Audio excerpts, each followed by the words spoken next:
크리스천 헤럴드 애청자 여러분 안녕하십니까? 영혼의 쉼터 이 시간 진행의 정영철 인사드립니다. 크리스천 헤럴드는 신문을 시작으로 라디오, 이제는 공중파 채널인 18.88을 통해 텔레비전으로도 함께 하실 수 있습니다.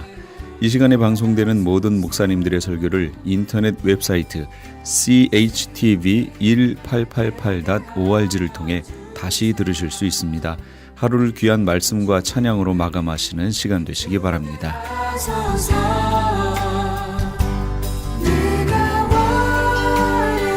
이 시간에는 먼저 가스윌 연합교회 이희철 목사님께서 요한복음 13장 36절에서 38절까지의 말씀을 본문으로 주여 어디로 가시나이까? 란 제목의 하나님의 말씀 전해주시겠습니다. 많은 은혜 받으시기 바랍니다. 지난주에 제목을 아시죠? 기억하실까요? 지난주 제목 막 죄인 된 것처럼 지금 막 몸둘 바를 모르는 것 같아요. 따라합시다. 서로 사랑하라. 서로 사랑하라. 아니요, 같이 한번 해보시자고요. 서로 사랑하라. 네. 그래서 우리가 제목만이라도 좀 기억하려고 노력을 해야죠. 왜냐하면 그것이 또 다음 설교와 연결돼서 그래요. 지난주에 서로 사랑하라 그랬습니다. 세 계명을 너희에게 주노니 내가 너희를 사랑한 것 같이 너희도 서로 사랑하라 그랬고, 너희가 서로 사랑하면 이로써 모든 사람이 너희가 내 무엇인 줄 알리라 그랬어요. 제자인 줄 알리라 그랬습니다. 이 말씀 가지고 또 그룹에서도 토의할 거예요. 여러분 감동 받으신다 깨닫는데 느낀 대로 그룹에서도요 충분히 또 의논하시고 사랑을 나누고 그런 모임이 되시기를 바라겠습니다. 근데 그 전에 예수님이 하신 말씀이 있어요. 뭐라고 그러셨냐면, 내가 잠깐 너희와 함께 있다가 나는 나 있는 곳으로 간다. 그거 33절인데 그러면 너희가 나를 찾지 못할 터이다. 너희는 죄 가운데 죽을 것이다. 그러시고서 하신 말씀이, 내가 이런 말을 너희에게 쭉 해왔는데 지금이 그때다. 그런 말씀하셨어요. 내가 이제 가노니 너희가 나를 찾아도 찾지 못할 것이다. 그게 33절이었습니다. 그리고 세 계명을 너희에게 주노니 그랬으니까 33절에 보면은 예수님이 어딜 가신다고 그러나, 그리고 좀 섭섭했을 거예요. 제자들은 아니 어딜 가시길래 혼자 가시고 우리가 아무리 찾아도 찾지 못한다고 그러실까. 그런데 13장 33절에서만 이 말씀을 하신 게 아니고 두 번 더 먼저 말씀을 하셨어요. 7장에서도 얘기하셨습니다. 7장 33절인데 예수께서 이르시되 내가 너희와 함께 조금 있다가 나를 보내신 내게로 돌아가겠노라. 너희가 나를 찾아도 만나지 못하고 나 있는 곳에 오지도 못하리라. 그런 말씀도 하셨어요. 내가 아버지께로 가는데 너희가 나를 찾아도 나 있는 곳에 오지 못하리라. 8장에서도 그럽니다. 아까 7장 33절 34절이었고 8장 또 21절이에요. 8장 21절 다시 이르시되 내가 가리니 너희가 나를 찾다가 너희 죄 가운데서 죽겠고 나의 가는 곳에는 너희가 오지 못하리라. 그러죠. 너희는 나를 찾다가 찾지 못하고 죄 가운데 죽을 것이고 나 있는 곳에 너희가 오지 못하리라. 그러니까 주님이 어딜 가시길래 이렇게 너희는 나 있는 곳에 오지 못한다 그랬을까요? 그리고 13장 33절 너희가 나를 찾을 터이나 찾지 못할 것이다. 그 이야기를 33절 13장에 오셔서 하시고 세 계명을 주노니 이 말씀을 하신 거예요. 자, 그래서 또 누가 질문할까요? 이렇게 나를 찾아도 찾지 못할 것이다. 너희는 죄 가운데 죽을 것이다. 잠시 있으면 내가 돌아간다. 그러니까 제일 궁금한 게 역시 또 베드로죠. 그래서 베드로가 이렇게 이야기합니다. 주여 어디로 가시나이까? 이 말씀을 이야기를 하죠. 베드로가 오늘 본문 36절에 주여 어디로 가시나이까? 이것은 지금까지 말씀드린 어디로 간다는 이야기를 자꾸 하셔가지고 어디로 가시나이까? 이 말씀이에요. 근데 여러분 어디로 가실까요? 예수님이. 그래서 예수께서 대답하시되 나의 가는 곳에 너희가 지금은 따라올 수 없으나 후에는 따라오리라. 이 말씀을 하시죠. 주여 어디로 가시나이까? Lord, where are you going? Quo vadis Domine입니다. 라틴어로 Quo vadis Domine. 그래서 아주 유명한 말이 됐죠. Quo vadis. 영화 제목으로 우리가 다 잘 알고 있는데 이건 원래 소설이었죠. 폴란드의 작가가 소설을 썼어요. 주여 어디로 가시나이까? 소설이죠. 물론 픽션. 그러나 이 성경을 배경으로 한 거예요. 오늘 이 본문 말씀을 제목으로 삼은 겁니다. Quo vadis Domine. 주여 어디로 가시나이까? 이걸 배경으로 소설을 썼는데 노벨 문학상까지 받죠. 명작이 됐습니다. 영화로도. 그래서 지금 배너 영화도 하죠. 상영 새로 하는데 리메이크 또 옛날 고전으로 다시 돌아가고 있어요. 3대 영화라고 그러면 배너, 또 쉽게, 이런 코바디스 명작들이죠. 이런 걸 읽거나 보면 좀 뭔가 요즘 현대인들은 인스턴트 음식 같다면 인스턴트 입맛 아주 화려하게 입만 즐겁게 한다면 이 명작들은 좀 깊은 맛이 있죠. 오래 끓인 공국 마냥 진국 같은 그런 맛이 있습니다. 자, 그런데 오늘 코바디스 옛날이죠. 본 분들도 있고 요즘엔요 또 다시 우리가 보려고 하면 동영상으로 인터넷으로 볼 수 있어요. 그렇게 보시면 그런 내용이죠. 로마 시대에 네로 황제가 기독교인들을 핍박할 때 막 불지르고 누명을 기독교인에게 씌우고 원형극장 아주 거기서 정말 사자를 풀어요.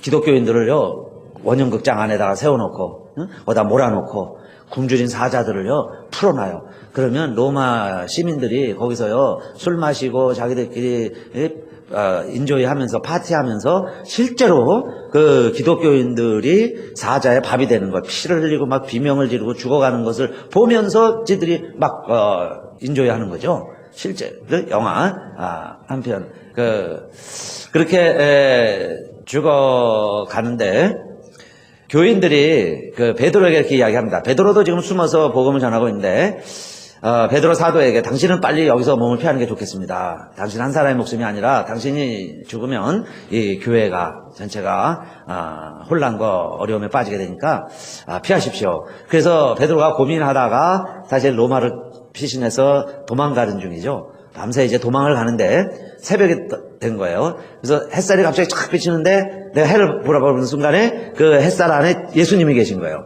예수님 어디로 가고 계세요? 그래서 베드로가 탁 무릎을 꿇고 물어보죠. 주여 어디로 가시나이까? 코바디스 도미네. 코바디스 도미네. 그러면서 베드로가 물어봐요. 그러니까 예수님이 그렇게 얘기해 주시죠. 지금 이 로마를 위해서 우리가 하나님 말씀을 전해야 되는데 내가 버리고 포기하고 가니까 내가 다시 들어가려고 하노라. 그런 예수님의 음성을 들어요. 너가 버리고 가는 로마를 위해서 내가 다시 가서 십자가에서 죽겠노라.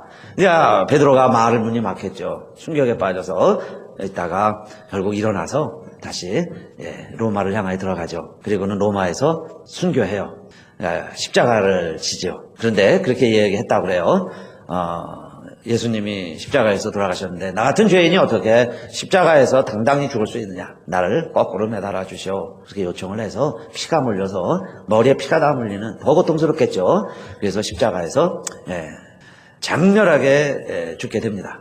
그런데 그걸 이제 주여 어디로 가시나이까 코바디스 해가지고 제목으로 만들어서 영화를 통해서 우리가 그 장면을 이제 보게 되는데 그것은 그래서 그 영화의 진짜 하이라이트 또 저자의 의도 감독의 목적은 감독이 그리려고 했던 것은 물론 이제 영화를 보는 사람마다 다 다를 거예요. 어디에서 은혜 받고 어디에서 감동을 받는지는 뭐 다 다르겠지만은 제가 보기에는 이 감독이나 소설의 취지는 이거였던 것 같아요. 내가 3번 나를 부인하리라 그러죠. 3번 나를 부인하리라 그렇게 주님이 아셨어요. 그런데 지금은 나를 따라올 수 없으나 이후에는 따라오리라. 거기에 초점을 맞춘 거죠. 그래서 결국 베드로가 십자가 지잖아요. 3번씩 부인했지만은. 그러니까 십자가를 짊어지는 십자가를 부인하지 아니하는 베드로의 모습에 초점을 맞추면서 오늘 이 본문을 배경으로 쓴 거죠. 그러니까 오늘 주님이 우리에게 하시는 말씀은 저는 그렇게 읽었어요. 이 본 말씀 이렇게 와닿았어요. 베드로야 참 한심하다. 답답하다. 너가 장담은 하는데 다 굴기 전에 하룻밤에 3번 다 부인하겠지? 이런 뉘앙스가 아니죠. 지금은 그 이야기예요. 지금은 너가 어쩔 수 없어서 지금은 연약해서 지금은 무서워서 날 따라오지 못하지. 그러나 이후에는 너도 할 것이다. 희망을 보여주신 거죠. 희망, 믿음, 신뢰. 너도 그렇게 될 것이다. 너 띠띠고 될 것이다. 그 얘기도 하셨어요. 직접 베드로한테도.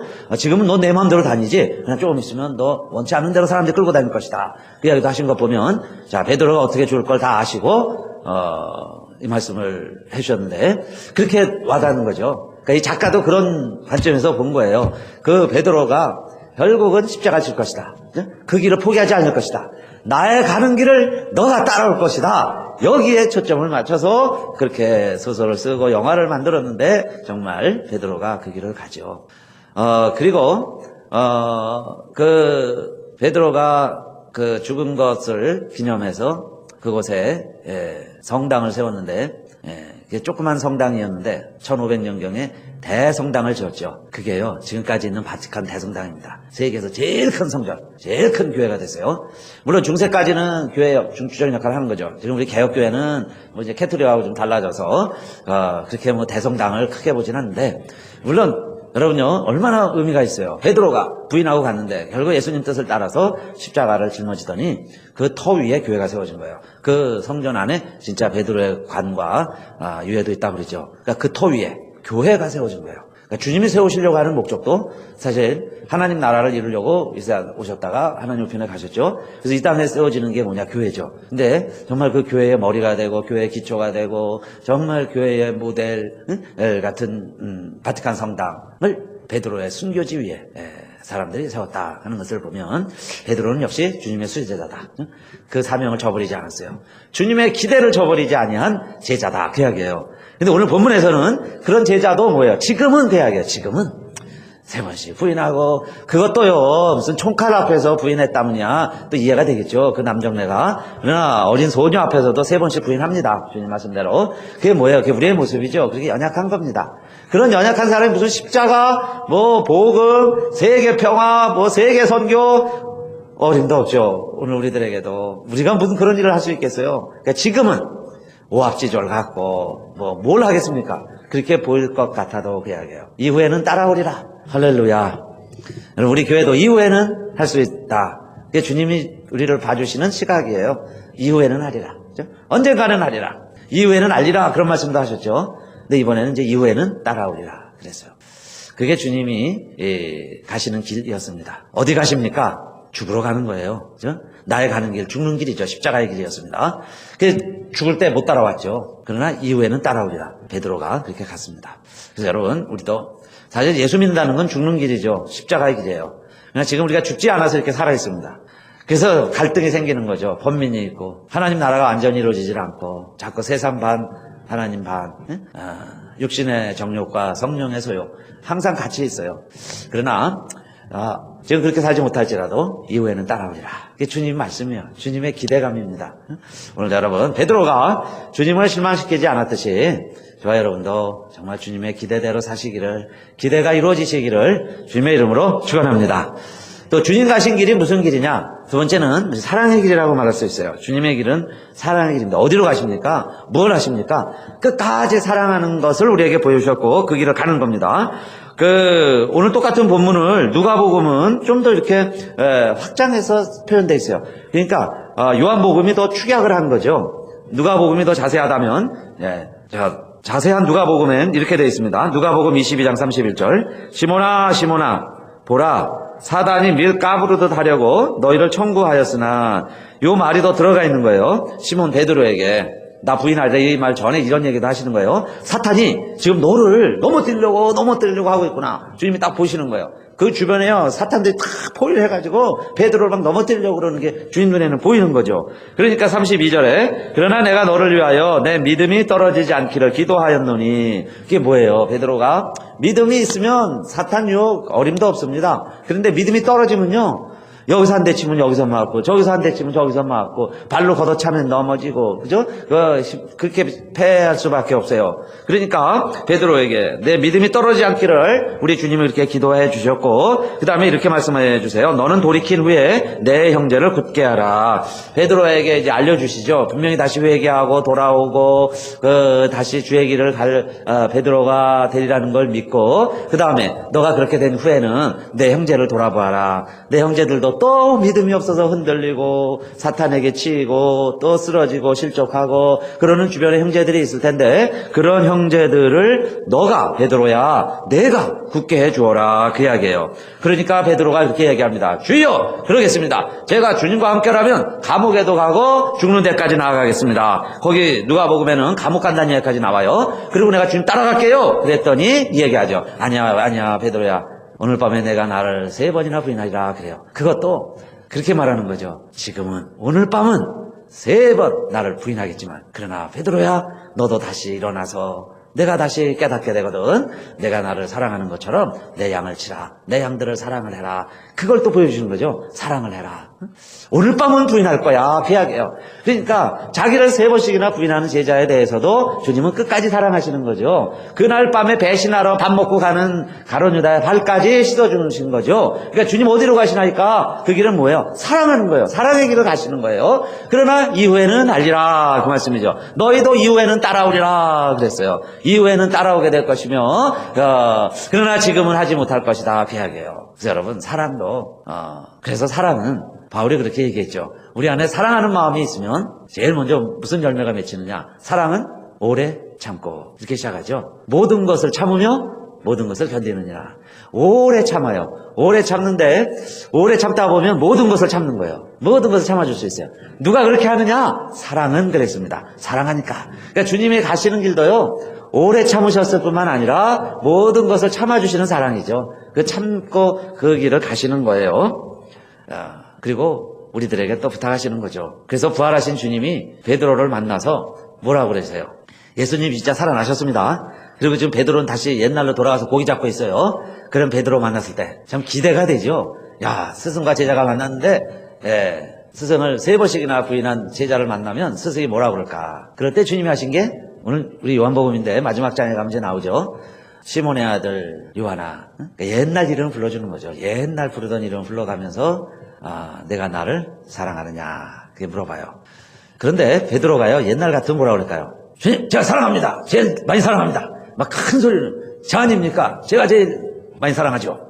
그렇게 큰 소리 칠 베드로가요 이제는 겸손해졌습니다. 좀 기가 빠졌어요. 온유해진 거죠. 철이 좀 들었어요. 그래서 대답한 게 뭐예요? 주여 주께서 아시나이다. 주님이 아시지 않습니까? 제가 사랑하는 마음은 있는데 행동으로는 부인하고 따라는 가고 싶은데 멀찍이 따라가고 제 목숨 하나 부지하려고 지금까지 이렇게 살아와 있습니다. 고기나 잡고 있습니다. 그러니까 주님이 아시지 않습니까? 그 이야기죠. 주께서 아시나이다. 그래요. 그럴 때 주님이 베드로에게 약속하신 게 뭐예요? 아까 너가 굳게 세워지거든 내 형제들을 굳게 세우라 그랬죠. 그러니까 다시 또 부활하신 몸으로도 보여주시면서 내 양을 치라. 그 말씀이에요. 너 주변에 있는 사람들이 내 양이라는 거예요. 주님의 양, 내 양이다. 내가 이들을 끝까지 사랑하고 너를 끝까지 사랑하는 것처럼 너도 이들을 끝까지 사랑해라. 그게 내가 가는 길이고 너가 갈 길이다. 그 이야기죠. 지금은 못할지라도 나를 따라와라. 그 말씀이에요. 그래서 베드로도 결국 주님 사랑하다가 순교하죠. 그래서 로마 버리고 도망가다가 다시 들어가고 거기서 왜 그렇게 하겠어요? 뭐 죽고 싶어서 가는 게 아니죠. 죽으려고 하는 게 아니에요. 사랑해서 주님 명령 사랑해서 거기 있는 로마 시민들을 사랑해서 복음을 사랑해서 그거 전하다가 죽게 되는데 죽어도 그 사랑을 실천하러 들어가게 되었다 그랬습니다. 그래서 오늘도 여러분 우리에게 정말 주님 사랑하는 마음이 있어요. 그런데 현재는 그 말이죠. 지금은 3번씩 부인할 거야. 부인하고 살아가고 있을 수 있습니다. 그래도 주님 우리 포기하지 않으세요. 그 길을 끝까지 가르치셨으니까 저와 여러분도 그 길을 끝까지 가시고요.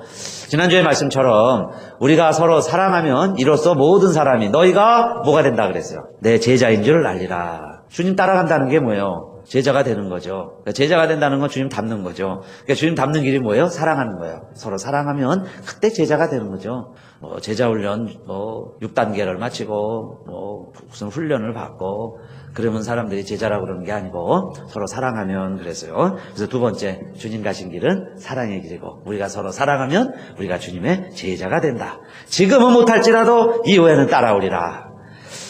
세 번째 진짜 주님 가신 길은요, 천국길이었습니다. 주님 어디 가시겠어요? 돌아가신 다음에 십자가에서 죽으시고 끝까지 사랑해 주시고 결국은 하나님 우편에 가시죠. 아버지 집에 가신 거예요. 말 그대로 아버지 집에 가셨어요. 그래서 요한복음 14장이죠. 오늘 13장 끝납니다. 14장 이어져서 이 말씀이 나오죠. 유명한 말씀. 너희는 마음에 근심하지 말라. 하나님을 믿으니 또 나를 믿으라. 내 아버지 집에 거할 곳이 많도다. 그러면서 나오죠. 내 아버지 집에 거할 것이 많도다. 내가 가서 그 말이에요. 처소를 예비하면 내가 다시 와서 너희를 내게로 이끌겠노라. 나의 가는 곳에 너희가 그 길을 알리라. 그런 말씀까지 하세요. 내 가는 곳 아버지 집이죠. 근데 어떻게 가는지 그 길을 너희가 알리라. 그래서 이건 이제 다음 주에 이어지는 거예요. 14장. 그러니까 주님이 어디 가셨어요? 그냥 말씀 그대로 보면은 아버지 집에 가신 거예요. 천국에 가신 겁니다. 그래서 여러분, 그래서 주님이 그러시죠. 너희가 나를 따라오려고 해도 나를 따르지 못한다. 지금 당장 다 죽지 못한다. 그 이야기예요. 함께 주님과 같이 못 가요. 그러나 이후에는 따라오리라. 그러니까 뭐예요? 저와 여러분이 천국 시민이 되고 천국 백성이 되고 이 땅에서 천국 시민으로 살 뿐만 아니라 진짜 주님 계신 곳까지도 우리가 이후에는 따라오리라 그랬죠. 그 말씀은 뭐예요? 천국이 우리에게 보장돼 있고 주님 계신 곳에 우리도 갈 수 있는 하나님의 자녀들이다 그 이야기예요. 그래서 여러분 세 가지 우리가 천국까지 가는 길 주님이 우리에게 보여주셨고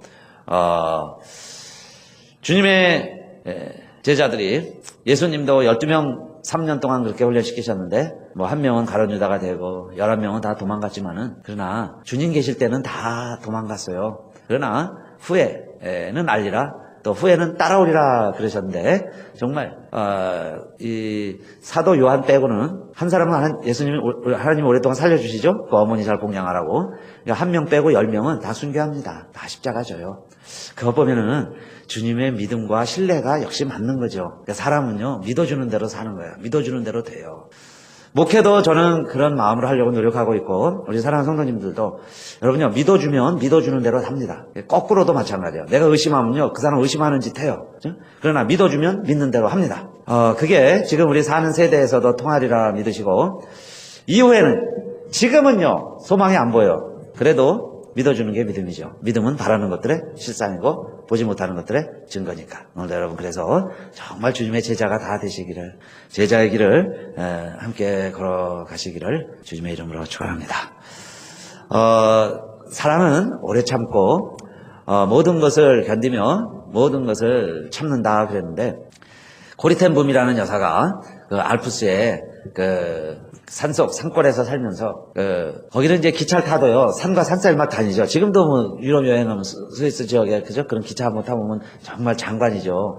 어떤 무서울 정도로 산 계곡 사이를 막 가고요 터널 들어가고 어떤 터널은 막 30분씩 갑니다. 그런데 이제 이분이 살 때는 뭐 한 오래전이니까 그 화차 연탄을 떼고 그런 기차 타고 가야 돼요.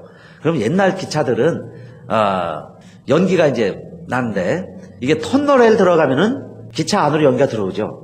그래서 이제 문을 막 닫습니다. 꽤 기적을 울리고 가다가 터널이 나오면 이제 객실마다 탁 창문을 닫아요. 그런데도 뭐 이렇게 완전 밀봉 됐겠습니까? 그래서 그 연기가 막 들어와요. 그러면 이제 사람들이 압니다. 터널 들어가면. 그래서 손수건을 꺼내고 막 창문을 꼭꼭 닫은 다음에 코를 막고 이래요. 그래도 그 연기가 벌써 들어오는 게 코로도 느껴지고 그 자욱해요. 그래서 가다가 막 기침도 하죠 벌써. 그러면서 터널을 지나가는데 그 나오면 막 이제 벌써 얼굴이 연기가 묻어있을 정도로 그런 기차를 타고 다니던 시절에 이 코리텐붐이 사랑은 오래 참고 그랬을 때 바로 이 사랑의 모습을 그렇게 소개를 했어요.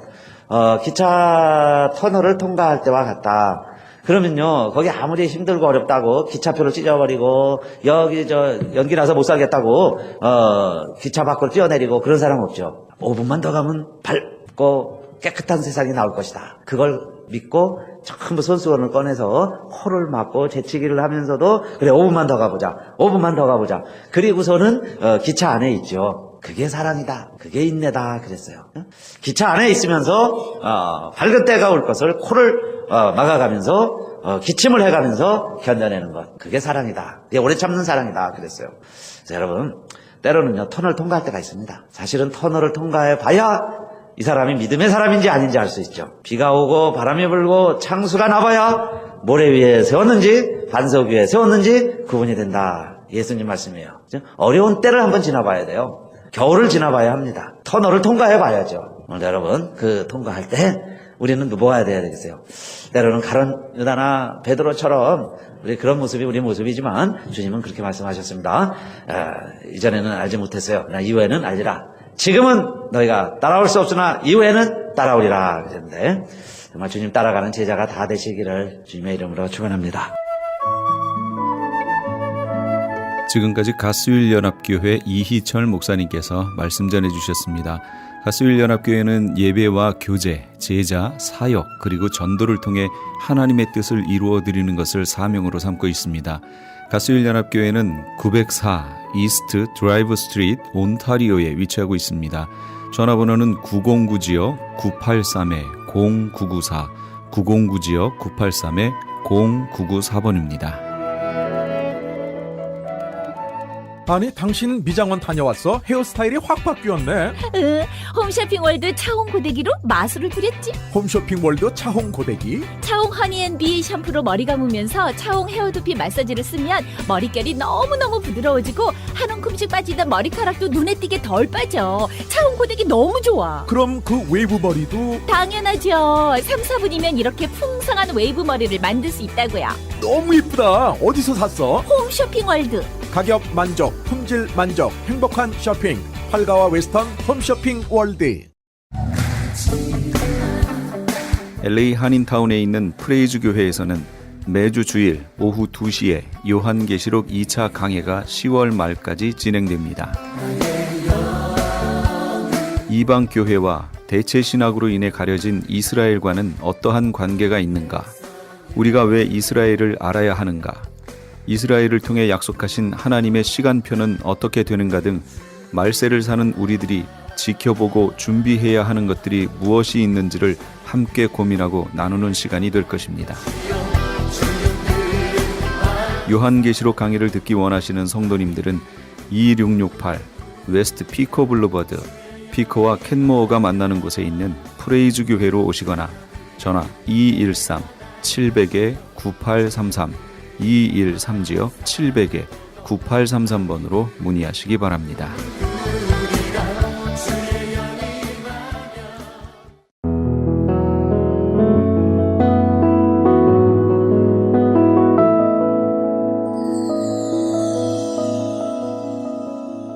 지금 여러분께서는 AM 1650과 인터넷을 통해 미 전역과 전 세계로 방송되는 크리스찬 헤럴드의 영혼의 쉼터 함께하고 계십니다. 방송 시간과 설교 편성표는 크리스찬 헤럴드 신문 주간 편성표나 홈페이지 CHTV1888.org에서 확인하실 수 있습니다. 계속해서 이 시간은 프레이즈 교회의 계시록 강의 시간입니다. 오늘은 어제에 이어서 종말론과 성경의 패러다임이란 제목으로 하나님의 말씀 전해주시겠습니다. 다니엘이 깨달았어요. 뭘 깨달았냐면 아하! 우리가 지금 포로가 되어서 이렇게 돼 있는 것이 70년이구나. 요 기간이 70년이구나 하는 것을 다니엘이 깨닫습니다. 제가 그 깨달은 내용을 여기 안 써놨네요. 그럼 성경을 같이 볼까요? 다니엘서 9장 2절부터 제가 볼게요. 1절부터 볼게요. 메대 족속 아하수에르의 아들 다리오가 갈대아 나라 왕으로 세움을 받던 첫 해, 곧 그 통치 원년에 나 다니엘이 책을 통해 여호와께서 말씀으로 선지자 예레미야에게 알려주신 그 연수를 깨달았나니 곧 예루살렘의 황폐함이 70년 만에 그치리라 하신 것이니라. 다니엘이 깨달은 거예요. 아하, 우리 민족이 예루살렘이 망한 게 이 성전 회파되고 이런 것이 70년 후에 그치고 다시 회복되는구나. 이걸 알았어요. 그래서 다니엘이 그때부터 뭐 하냐면 우리 성도님들 같으면 그때부터 뭐 하실 것 같아요? 자, 이제부터 내가 뭘 해도 70년 후에는 회복되는구나. 아니요, 다니엘은 그렇게 안 했어요. 3절에 내가 금식하며 베옷을 입고 죄를 덮어쓰고 우리 하나님께 기도하며 간구하기를 결심하고 그걸 깨달은 후부터 이제부터 기도하는 거예요. 금식하며 기도하는 거예요. 기도로 들어간 거예요. 기도합니다. 그런데 이 기간에 이제 무슨 일이 벌어지냐면 포로 귀환을 할 거 아니에요. 지금 그게 예언돼 있었으니까 포로 귀환을 3차로 합니다. 이건 역사니까 그냥 쭉쭉 갈게요. 3차로 하는데 첫 번째는 수룹바벨을 통해서 포로 귀환을 합니다. 수룹바벨. 수룹바벨에 대한 얘기는 그렇게 많이 나와 있지가 않습니다. 수룹바벨이 이제 마태복음에도 잠깐 나와 있어요. 수룹바벨까지 뭐 이런 내용들 쭉 나와 있는데, 수룹바벨은 정치적 지도자입니다. 정치 지도자. 이 수룹바벨과 함께 1차 귀환할 때 무슨 일을 사람들이, 유대인들이 했냐면 성전을 재건합니다. 다시 짓습니다. 성전 재건하는 일을 해요. 2차 귀환할 때는 에스라를 통해서 합니다. 그럼 거기 다 있습니다. 제가 프린트물 드린 거기에 다 나와 있어요.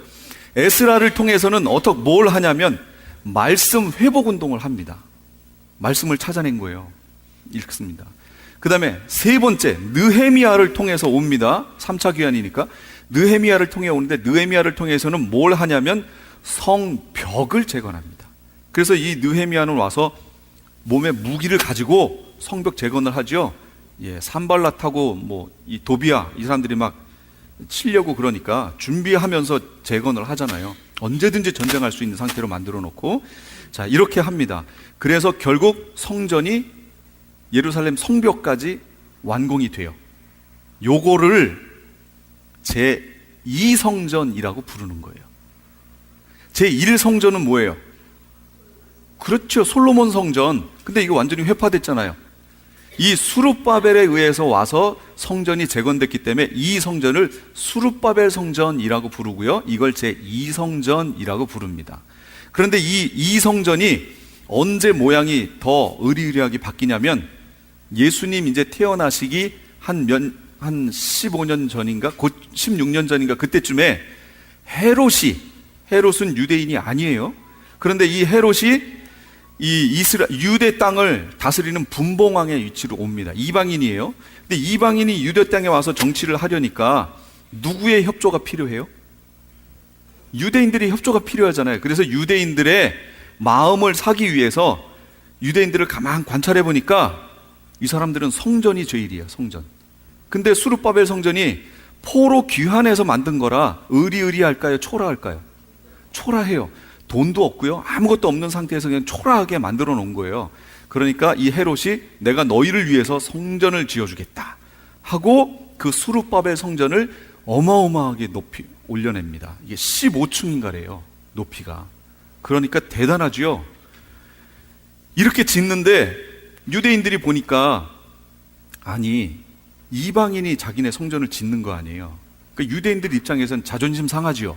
근데 돈은 없죠. 지금 자기들이 포로 기간이니까, 속국이니까. 그래도 우리가 뭐라도 조금 하겠다라고 헤롯한테 얘기하고, 그랬더니 헤롯이 그럼 너희가 저 성벽을 지어라. 그래서 서쪽에 있는 성벽을 이렇게 짓습니다. 성전 벽을 지어요. AD 70년, 그 헤롯 성전이 완공되고 몇 년도 안 돼요. 그 후에 곧바로 AD 70년 티토 장군이 와서 예루살렘 성전이 다 무너지지요.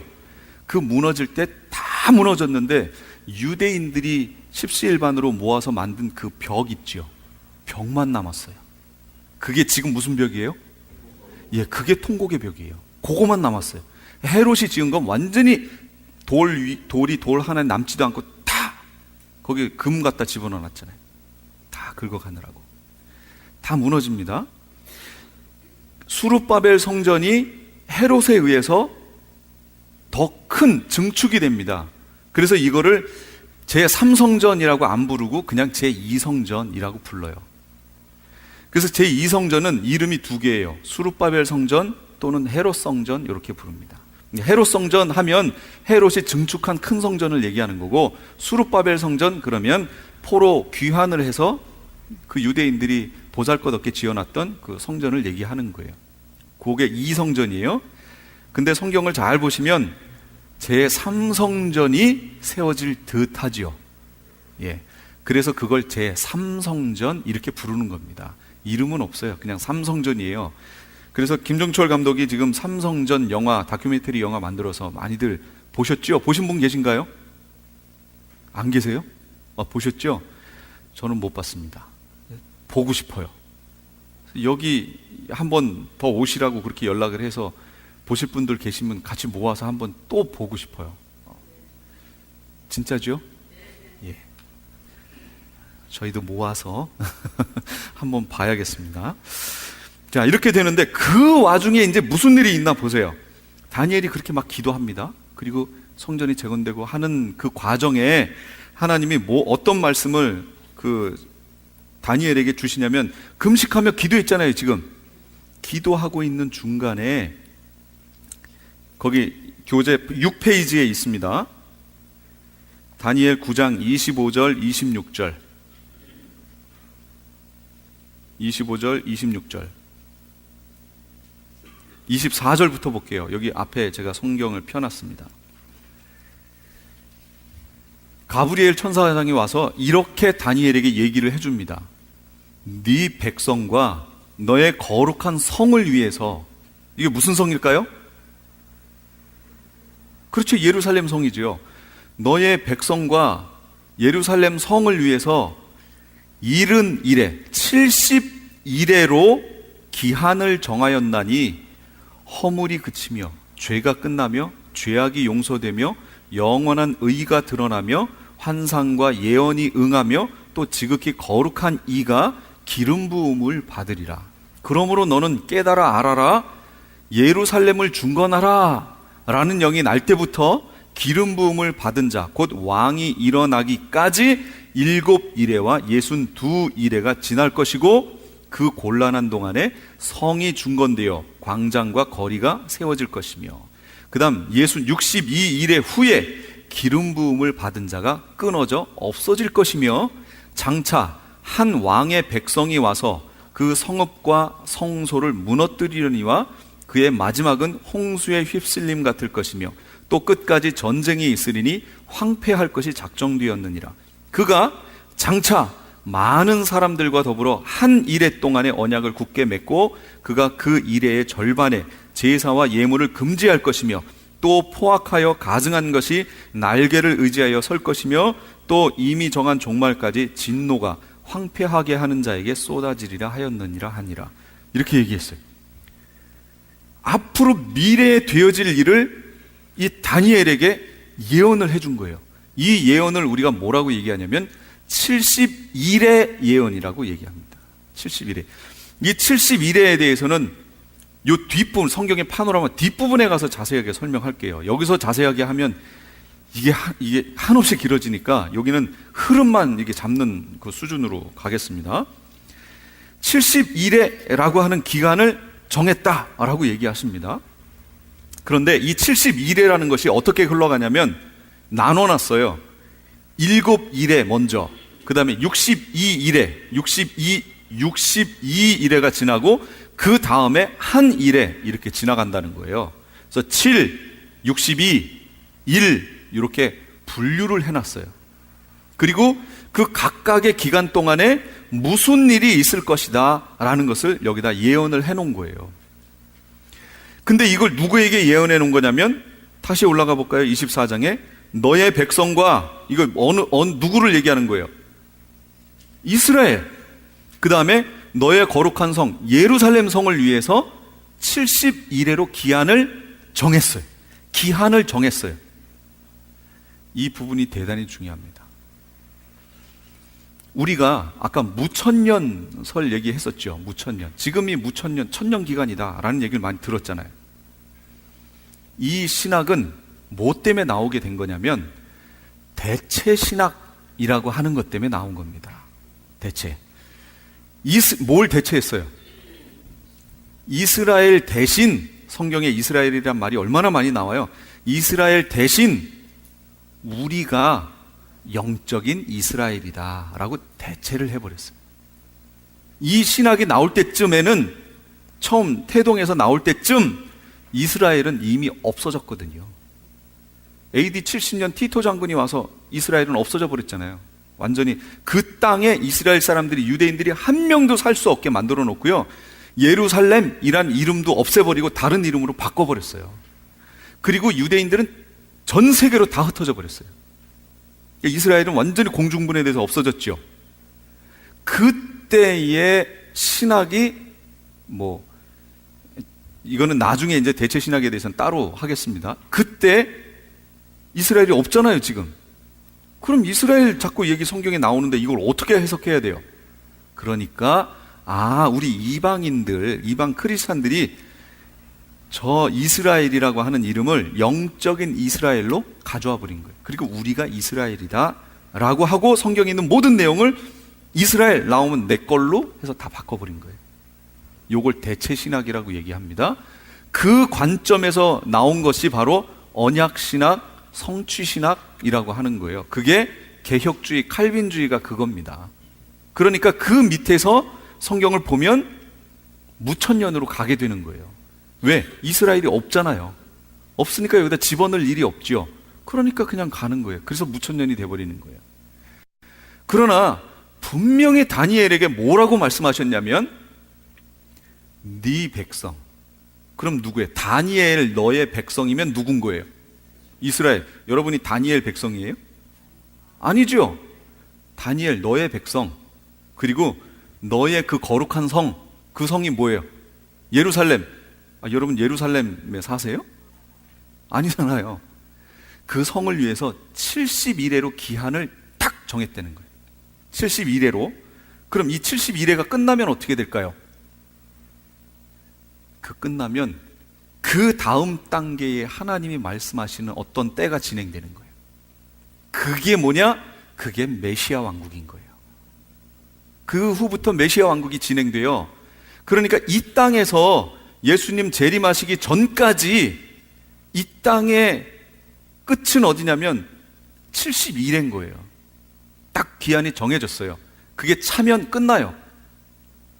그러면 이때가 언젠데요 벌써? 한참 지났잖아요.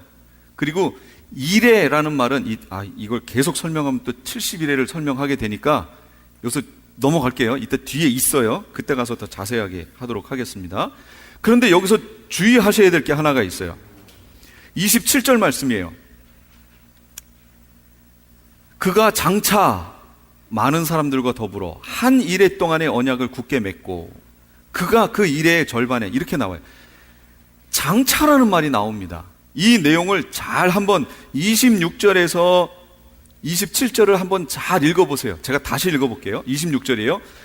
62일에 그러니까 62일에 후에 기름 부음을 받은 자가 끊어져 없어질 것이며 제가 이걸 번역을 다른 걸로 해드릴게요.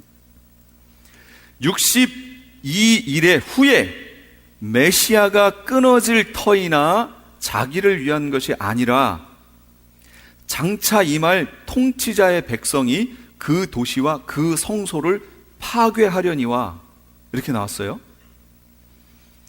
71회로 기한을 정했는데 7일에 지나고 62일에가 지날 때 그 62일에 후에 그때 메시아가 끊어진대요. 메시아가 끊어져요. 그리고 장차 임할 통치자의 백성. 장차라는 말은 바로예요, 앞으로예요. 앞으로 기한은 모르겠어요. 장차니까 장차 임할 어떤 통치자가 있는데 그의 백성이 와서 그 도시와 그 성소를 파괴한대요. 그럼 그 도시와 그 성소는 어디예요? 이스라엘이죠. 이스라엘. 그 성소는 어디예요? 이 성전, 수르바벨 성전. 근데 이 말씀을 주실 때는 저 예루살렘에 아직 안 세워졌어요. 성전이. 지금 포로 여기 와 있는 거 아니에요, 지금. 이제 앞으로 세워질 것이다. 7일에 동안에 세워질 것이다. 지금 예언 주셨잖아요. 그러니까 아직 안 세워졌어요. 그랬는데 지금 뭐라고 얘기하시냐면 그 도시와 그 성소가 파괴된대요. 이미 다니엘이 이걸 받을 때는 이미 저기는 어떻게 돼 있어요, 지금? 파괴돼 있죠. 이미 파괴돼 있는 상태예요. 근데 무슨 또 파괴된다고 얘기를 해요. 그러니까 앞으로 또 파괴된다 그 얘기예요. 그 얘기를 하는 거죠. 그렇게 파괴되고 쭉 이렇게 가다가 27절 그가가 누구냐면 바로 장차 임할 통치자를 얘기하는 거예요. 그 장차 임할 통치자가 많은 사람과 한 일해 동안의 언약을 맺는데요. 그럼 이게 어떻게 되냐면 7일에, 62일에, 그 다음에 장차라고 하는 기간이 지나가고 그 다음에 한 일회가 온다, 그 얘기예요. 흐름이 이해가 되셨어요? 그럼 그 장차라고 하는 기간이 뭐냐, 그 얘기예요. 다니엘은 여기에서 예언되기를 거기를 장차라고 하는 기간으로 해석을 했어요. 말로 표현했어요. 그럼 이 제가 나눠드린 프린트물을 한번 보세요. 6페이지. 그럼 거기를 다니엘은 장차라고 표현했고요. 예수님은 뭐라고 표현하셨냐면 또 그들이 칼날에 쓰러지고 모든 민족들에게 포로로 잡혀가며 예루살렘은 이방인들의 때가 차기까지 이방인들에게 짓밟히리라. 그래서 예수님은 뭐라고 표현하셨냐면 이방인들의 때라고 표현하셨어요. 이 기간을. 바울도 이 기간을 표현했습니다. 바울은 이렇게 표현했어요. 형제들아, 너희가 스스로 지혜 있다 하면서 이 신비를 너희가 모르기를 내가 원치 아니하노니 이 신비는 이방인의 충만한 수가 들어오기까지 이스라엘의 덜어는 우둔하게 된 것이라. 그래서 이 기간을 바울은 뭐라고 표현했냐면 이방인의 충만한 수가 들어오는 기간이라고 표현했습니다. 그 말이 이해가 되셨죠? 정리해보면 이렇게 돼요. 거기 쭉 나와 있습니다. 67일에 성전과 성벽이 다 재건이 됐어요. 그 후부터 62일에가 지날 거예요. 그 일회가 지나는 끝날 무슨 일이 벌어지냐면 메시아가 끊어진다고 그랬잖아요. 기름 부음 받은 자가 끊어져요. 그건 무슨 얘기냐면 예수님이 그때 승천한다, 그 얘기예요. 여기 이 땅에서 끊어지는 거예요. 없어요. 메시아가 없어요. 그 다음부터가 장차죠. 장차. 우리가 장차라는 기간을 살잖아요, 지금. 그래서 이 장차라는 기간이 뭐냐면 지금 우리가 살고 있는 기간을 말하는 거예요. 이게 이방인의 때, 이방인의 충만한 수가 들어오는 때, 지금 우리가 거길 살고 있는 거예요. 이걸 어떤 사람들은 자꾸 무천년, 그러니까 여기 천년 기간, 천년왕국 기간 이렇게 얘기하는데요. 말이 안 돼요. 성경을 보시면 정말 말이 안 되는 기간이에요. 여기는 이방인의 시간이에요. 이방인. 그래서 우리가 이방인 크리스찬인 거예요. 오해하시지 마세요. 여러분이 이스라엘이에요? 유대인이세요? 아니요, 우린 이방 크리스찬들인 거예요. 그러니까 이 내용을 보시면 뭐가 따라서 보여야 되냐면 이스라엘이 보여야 되는 거예요. 분명히 인류 역사에 대한 시간은 누구에게 약속하셨어요? 이스라엘에게 약속하셨어요. 72회로. 근데 이방인들이 자꾸 자기가 이스라엘이라고 그러고 그러면 이게 안 맞잖아요. 하나님은 우리랑 그 기간을 약속하신 적이 없어요. 유대인들에게, 이스라엘 사람들에게 약속하셨어요. 그래서 우리는 이스라엘을 유심히 봐야 돼요. 잘 봐야 돼요. 근데 없어졌던 이스라엘이 갑자기 나타났어요. 그렇죠? 1948년 5월 달에 없어졌던 이스라엘이 나왔어요. AD 70년이면 우리나라로 치면 어떤 기간인 줄 아세요? 삼국시대예요. 삼국시대. 삼국시대에 신라가 통일해버렸죠. 그거는 뒷부분이고 AD 70년이면 삼국시대 초기예요. 초기. 얼마 안 된. 그때 나라가 없어졌어요. 고구려가 없어졌다고 쳐요. 고구려도 더 뒤지만 어쨌든 그때 없어졌다고 쳐요. 근데 갑자기 1948년도에 고구려가 저 만주 땅에 여기 우리 땅이야. 그리고 고구려가 딱 세워지는 거랑 똑같아요. 그러면 그 만주에 있던 그 중국 사람들이 어떻게 반응할까요? 막 그럴 거 아니에요. 그리고 그냥 두겠어요? 무슨 얘기냐고, 2000년 동안 지금 우리가 여기서 살았는데 무슨 얘기 하냐고, 말도 안 되는 얘기 한다고 계속 공격하겠죠. 나가라고. 지금 그게 지금 이스라엘 땅에서 벌어지고 있는 거예요. 팔레스타인들이 거기에 그러고 살았잖아요, 2000년을. 근데 어느 날 약 2000년 후에 여기 우리 땅이야, 하나님이 우리에게 주셨어 하고 등장해가지고 밀어내버리는 거예요, 자꾸. 그러니 거기 팔레스타인들은 마음이 어떨 것 같아요? 당연히 계속 로켓 쏴대지요, 뭐 쏴대지요. 그러나 그 땅은 하나님이 이스라엘에게 주셨습니다.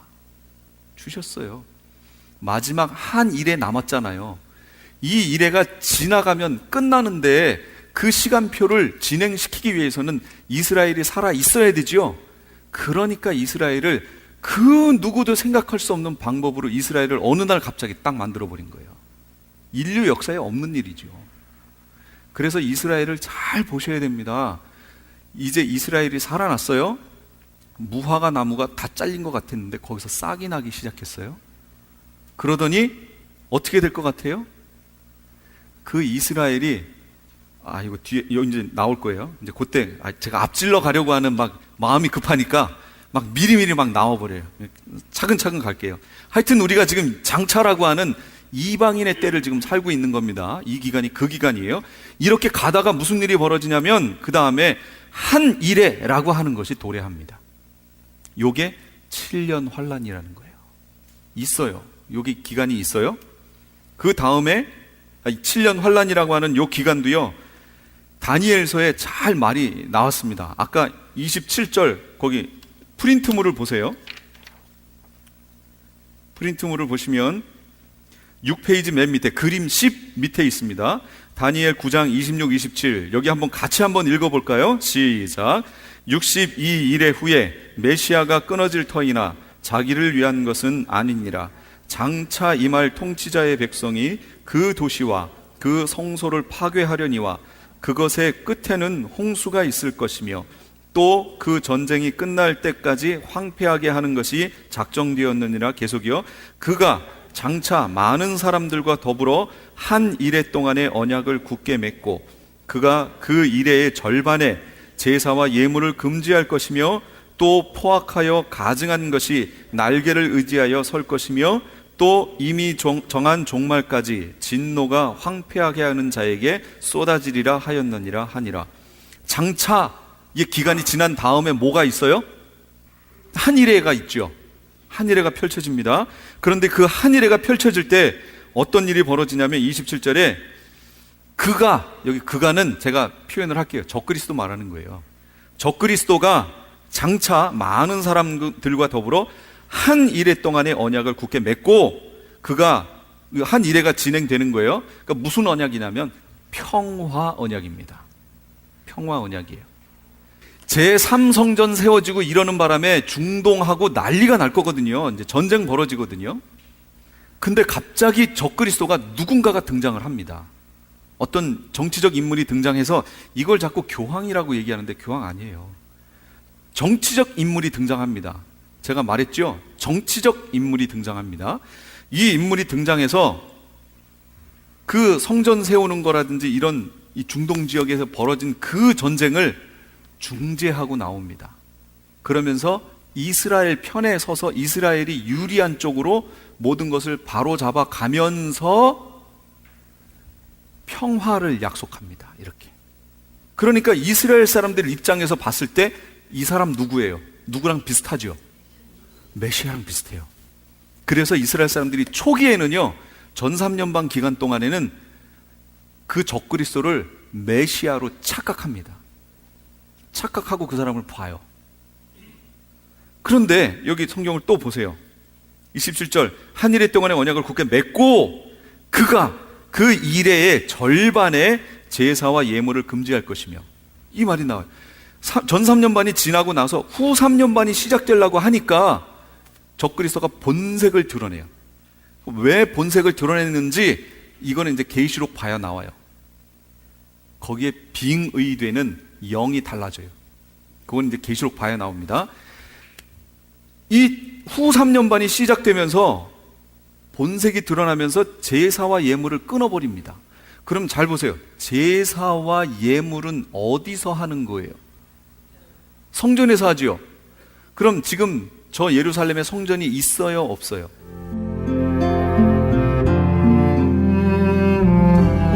지금까지 LA 한인타운에 있는 프레이즈 교회의 계시록 강해 시간이었습니다. 프레이즈 교회에서는 현재 요한계시록 2차 강해가 10월 말까지 진행 중에 있습니다. 시간은 매주 주일 오후 2시나 매주 금요일 오후 7시입니다.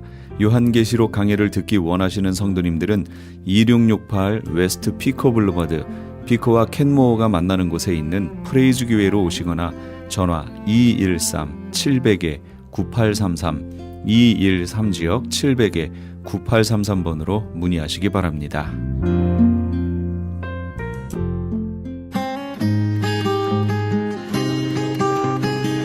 벽에 게시판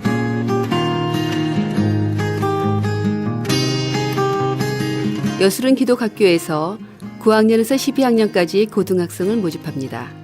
여술은 기독학교는 선교사 및 목회자 자녀를 대상으로 믿음과 지식, 암과 삶이 동일한 올바른 자녀를 양육하며 그들이 세상에 나갈 수 있도록 준비하는 것을 도와주며 더 나아가 하나님의 나라와 그 일을 위해 자신의 삶을 드릴 수 있는 그리스도의 진정한 군사들을 길러내는 것을 목적으로 합니다.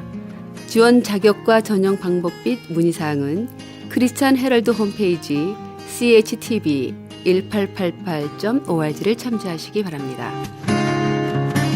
정상용 목사가 담임으로 심우하고 있는 나성금난교회에서 제1기 시니어즈 블레싱 라이프 스쿨 참가자를 모집합니다. 본 스쿨은 9월 7일부터 12월 8일까지 14주 동안 매주 수요일과 목요일 오전 10시부터 2시 30분까지 진행되며 참가 대상은 60세 이상의 시니어들로 선교 여행을 가실 수 있는 분이어야 합니다. 소정의 등록비가 있으며 접수 마감은 8월 30일까지입니다. 좀 더 자세한 사항을 알기 원하시는 분들은 310-987-8111 김병호 목사에게 연락 주시기 바랍니다. 생명의 전화 상담 봉사로 사역하실 분들을 찾습니다. 힘든 이민 생활에 지쳐 슬픔과 외로움 속에 빠져 있는 분들에게 전화로 삶의 희망과 용기를 주실 분들을 모십니다. 생명의 전화에서는 오는 9월 제20기 상담 봉사원 훈련 세미나를 준비했습니다. 고통받는 이웃을 돕는 일에 참여를 원하시는 분들은 오는 9월 13일부터 10월 27일까지 매주 화요일과 목요일 저녁 7시부터 10시까지 진행되는 세미나에 참석하시기 바랍니다.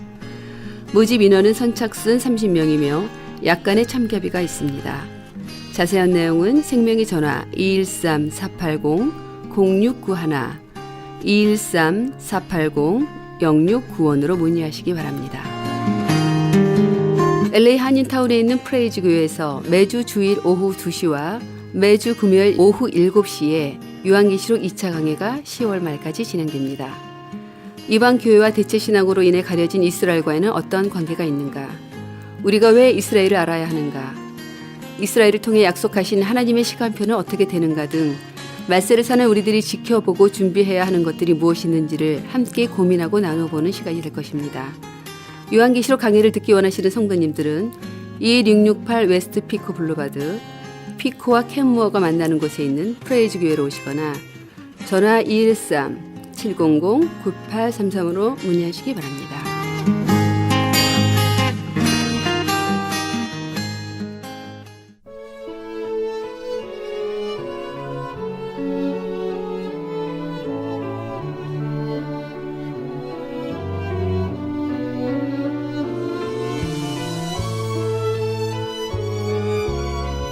말세가 다가올수록 세상은 점점 더 악해질 겁니다.